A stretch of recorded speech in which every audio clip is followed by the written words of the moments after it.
Strong pelvic wall muscles are particularly important during labor as they help you to press down and to push as you want to deliver your baby. It is also important to have a strong pelvic wall muscle when you are recovering from your delivery. That means you have to guard your pelvic wall muscles jealously.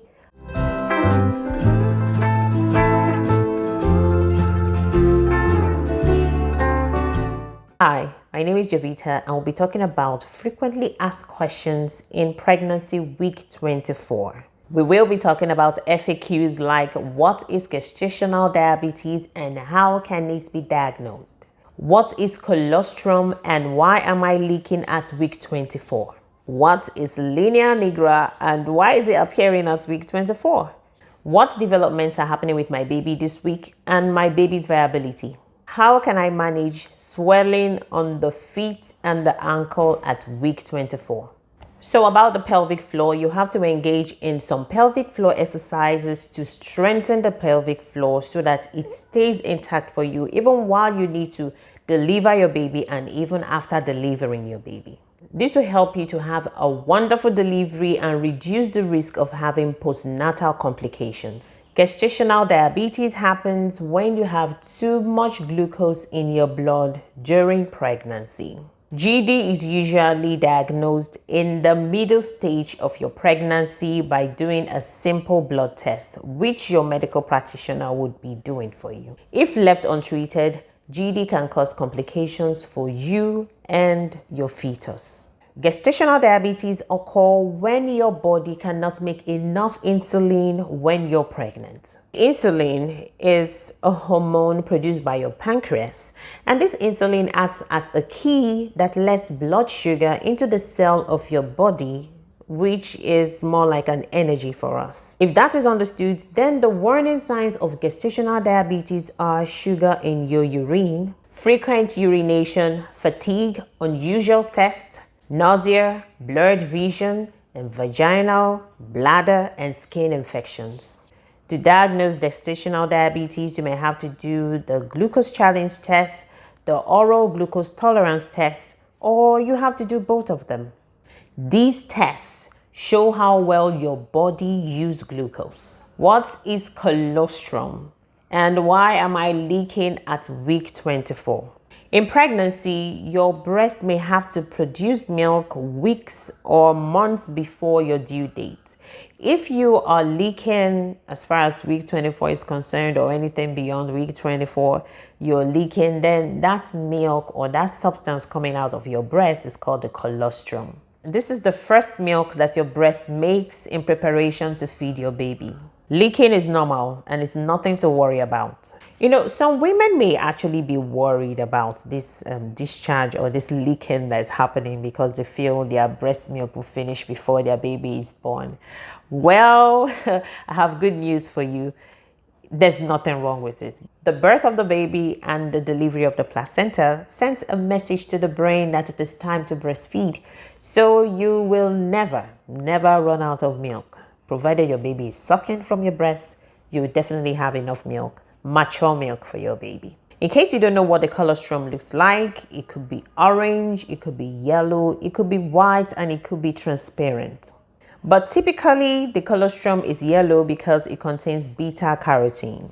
You know that's which you find in the carrots. The beta carotene is in the colostrum. But if your colostrum is thinner and watery, you have nothing to worry about. It's still colostrum. How can I manage swelling in my feet and ankle at week 24? Something happened when I was pregnant with my last baby. Whenever I take anything that contains a lot of salt, a lot of sodium, take for instance, there's this noodle we have called the Indomie noodles.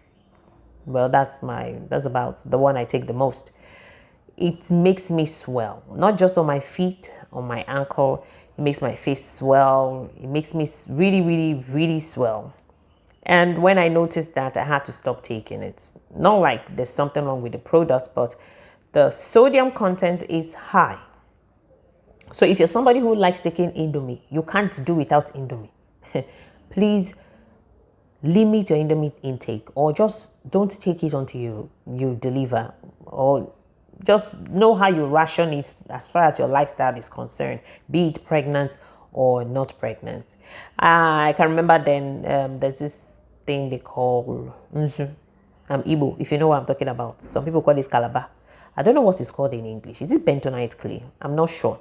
But you can do a little research on it. Once I take it, it helps me to reduce the swelling that I have.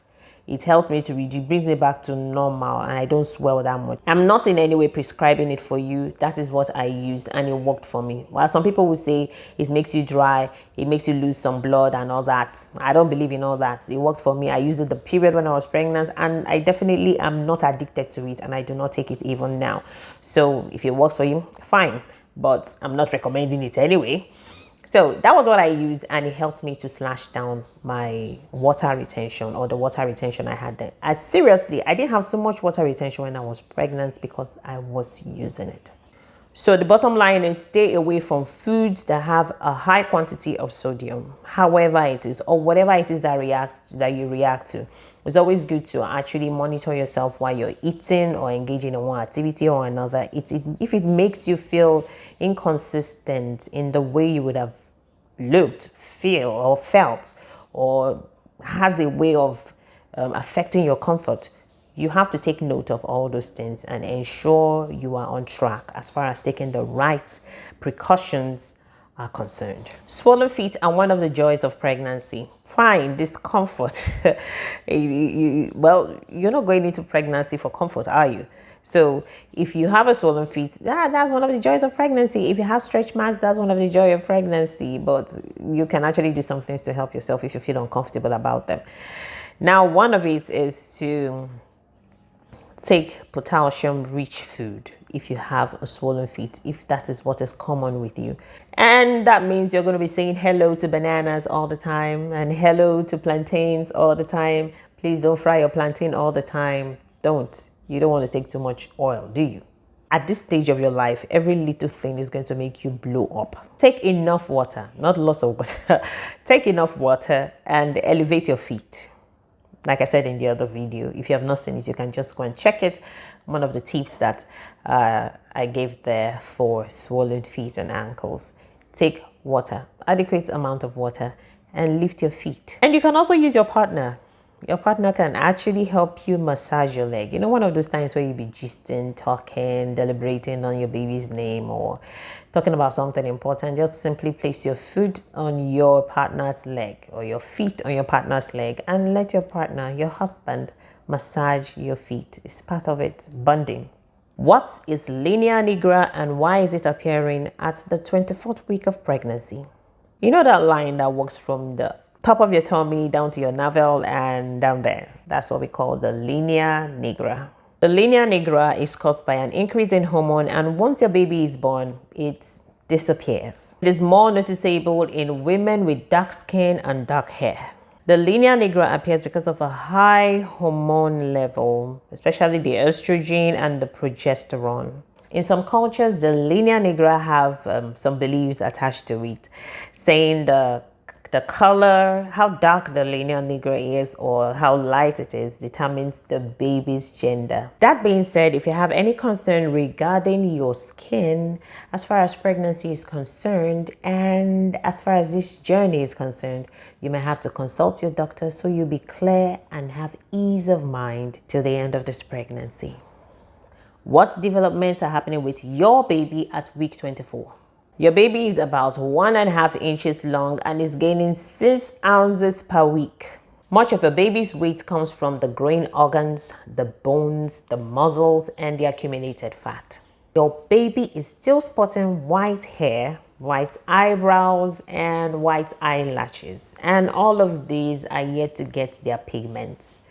Your baby's face has been fully formed. Your baby's lungs are forming well as more air sacs form within the lungs every day. And the diaphragm moves up and down as your baby's chest expands. So darlings, I hope this has helped you in one little way or another. We've come to the end of this video. Please share, like, and subscribe if you're yet to be a member of this family, and we'll see in a bit. Bye-bye.